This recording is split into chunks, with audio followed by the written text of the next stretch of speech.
Chers amis internautes, bonjour, bonsoir. Ouais, c'est encore un cadeau qu'on me fait, on n'arrête pas, vous êtes trop gentil. Alors, je remets des lunettes parce qu'évidemment, je suis non-voyant. Chers amis internautes, là, on est évidemment tous bouleversés par la mort de Bilal. Bilal est mort en Syrie, ce jeune Français qui est parti combattre avec son frère Abdallah pour ce qu'il considérait évidemment comme une cause juste, une guerre sainte. Le père, d'ailleurs, leur père à tous les deux, Étienne, est bouleversé. Lui, il est informaticien en banlieue parisienne, l'autre, il joue au loto, il mange du saucisson, il voit ses deux mouflets qui partent, il comprend pas ce qui se passe. Donc, évidemment, on lui transmet toutes nos condoléances, mais bon. Bilal et Abdallah sont des convertis. Au départ, ils s'appellent Gilles et Emmanuel. C'était leur nom d'esclave, mais ils l'ont changé, ils ont choisi un autre. Beaucoup vous dites, mais Dieudo, alors, mais pourquoi, quel rapport avec toi? Aucun rapport, je les connaissais pas. Mais Abdallah, lui, me connaissait apparemment. Enfin, il connaissait selon les informations du Figaro. Donc prendre vraiment avec des pincettes. Parce que quand le Figaro dit quelque chose, en général, court dans l'autre sens, c'est à peu près sûr d'avoir la vérité en face. Donc là, ils ont décidé de fabriquer un lien entre moi et les djihadistes français. Parce qu'ils disent que sur le compte Facebook de Abdallah, le dernier truc, c'était une sorte de pétition sur la quenelle, j'ai rien compris à ce qu'ils disent. Plus ou moins, c'est moi qui les motive. Donc...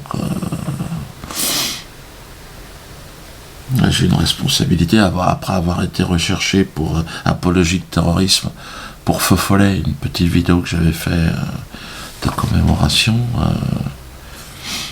Là maintenant, je motiverai les djihadistes français. Alors que d'ailleurs, les guignols de l'info, eux, n'arrêtent pas de faire des blagues avec eux, non, eux ça va. Il n'y a pas de problème. Djihad 100% hit 2014, avec en exclu les artistes de l'État islamique. On a toujours un truc à faire.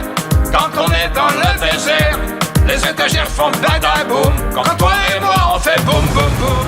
Sing a so you.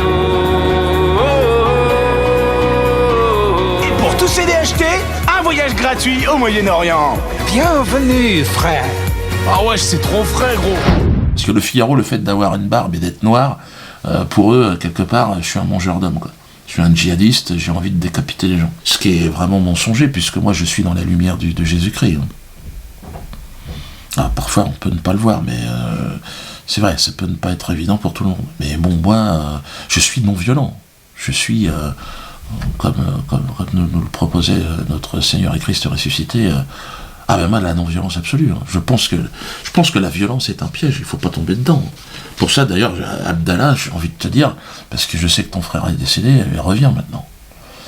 Reviens, parce que tu as une famille, tu as des enfants et tout, tu n'as plus rien à foutre en Syrie maintenant. Tu veux libérer le monde du mensonge et du mal. Là-dessus, on est d'accord. Mais tu peux aussi y parvenir par la non-violence. Donc là, j'appelle à tous les djihadistes, rejoignez l'atelier de chansons potaches. Vaut mieux chanter « Tiens, voilà le boudin » que décapiter des gens. Donc Abdallah, rejoins-nous. Ton engagement nous inspire, mais il nous inspirera encore plus si tu nous rejoins, nous, la non-assurance. N'hésitez pas à la pétition de la non-assurance, bien sûr. On va changer le monde, on va se le réapproprier. Abdallah, reviens. Tous ensemble, en fait, contre Abdallah, ceux qui nous sont vraiment nos ennemis, ce sont nos gouvernants. Les larbins du Congrès juif mondial. Là, je suis obligé de parler du Congrès juif mondial. C'est vrai que c'est vraiment eux qui foutent la merde. Le Congrès juif mondial, j'ai quand même le droit de leur répondre.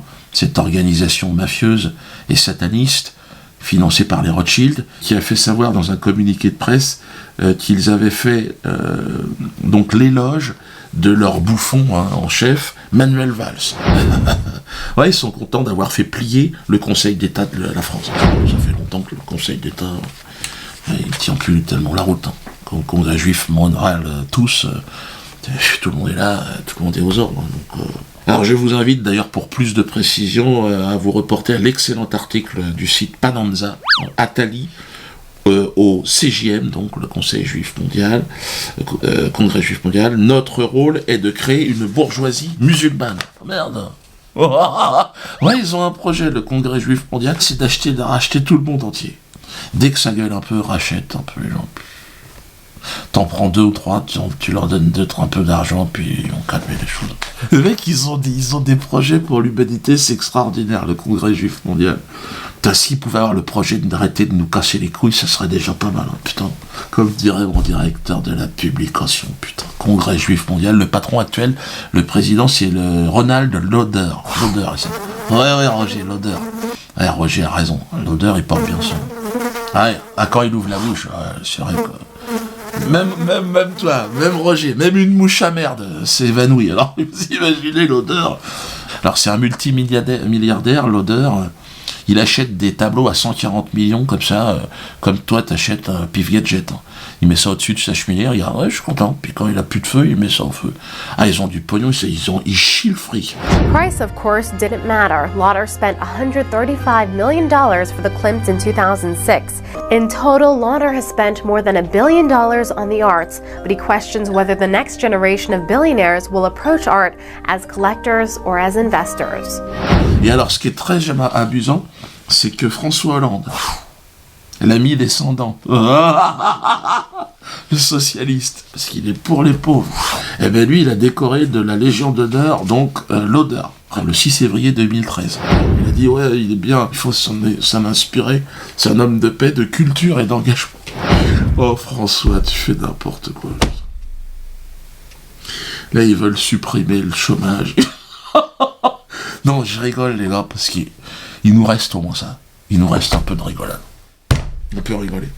Faut rigoler par exemple aussi, il y a France Télévisions qui sponsorise la comédie musicale de Polanski. Alors regardez au-dessus de l'écran les photographes sont là. Voilà. There we are. Job done. Polanski financé avec vos impôts, et moi, interdit. C'est-à-dire l'humoriste nègre interdit, le pédophile juif subventionné. Oh, mais c'est très bien. C'est comme la pièce de BHL, Hôtel Europe. Bah, c'est vrai que pour lui, l'Europe, c'est un hôtel, comme la France d'ailleurs. C'est un hôtel de passe d'ailleurs. Franchement, c'est en train de devenir... Puis alors, là, son spectacle, ce qui est un véritable navet, pour que personne ne veuille le voir, défilé de toutes les putes du système. Ils sont tous passés là-bas. Tous les larbins du Congrès juif mondial, à tous. Hollande, Valls, Sarko. Il manquait plus que Marine Le Pen. J'étais étonné de ne pas la voir.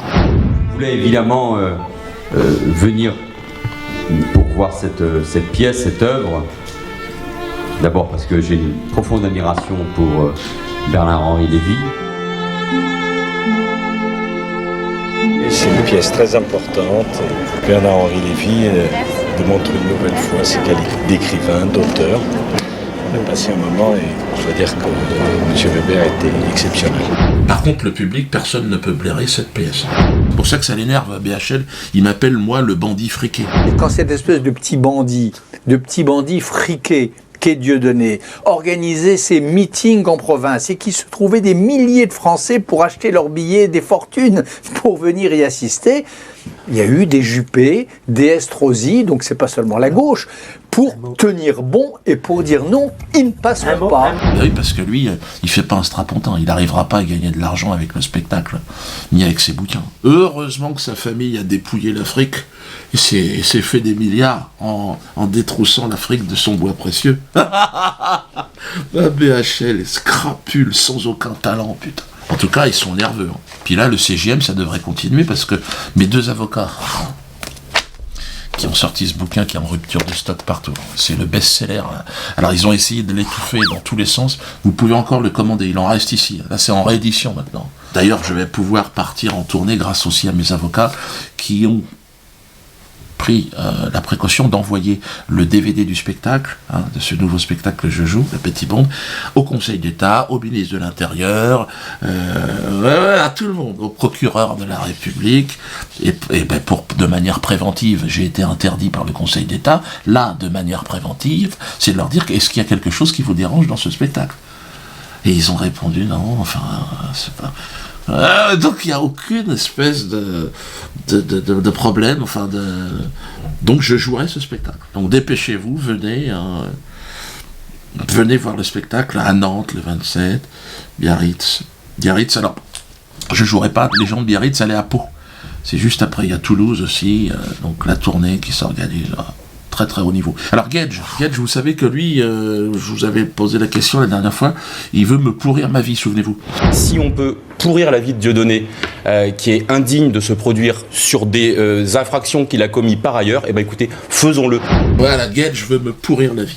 Il veut que je m'écrase, comme il veut que vous vous écrasez aussi, et que vous lui baissiez, vous lui baisiez le cul, et vous lui léchez l'entre-orteil. C'est ça le projet de Gage, c'est que comme vous êtes de la merde, comme vous êtes l'arrière-garde de la République, il aimerait bien que vous lui léchiez les pieds. Mais on est nombreux à lui dire, non écoute Gage, on n'est pas content, on n'est pas d'accord avec toi. Ton adresse et ton numéro de téléphone sont disponibles sur les pages blanches, et voilà.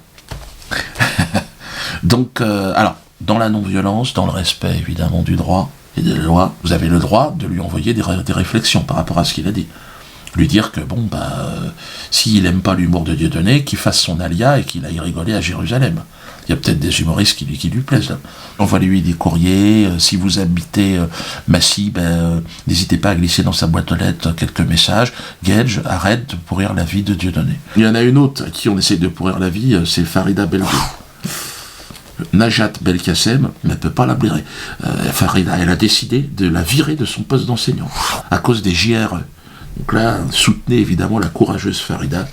C'est une exécution économique qu'on a à faire d'une personne qui se bat pour nos enfants. Allez sur son site, vous allez en savoir un peu plus. Morales, bravo Morales. Ah là là, il a été réélu, bravo, ça fait plaisir. Ah, c'est pas le Congrès juif mondial qui l'a aidé, ça c'est certain. Parce qu'il est indien, c'est vraiment la plus grande communauté amérindienne d'Amérique du Sud. C'est vrai que ça fait plaisir de voir qu'il y a vraiment un sursaut. Merci mes frères et sœurs pour cette nouvelle victoire du peuple bolivien, avec plus de 60% des votes. C'est notre 7e triomphe. 3 fois nous avons gagné avec plus de 50% et 4 fois avec plus de 60%. Grâce à Evo Morales, la Bolivie n'est plus un pays mendiant, c'est un pays connu dans le monde entier. Pas seulement pour le narcotrafic, mais aussi pour les œuvres de son gouvernement. C'est porteur d'espoir. Et puis alors, bon, je termine avec le concours des selfies Suntline. Ah, vous êtes nombreux, regardez ça, extraordinaire.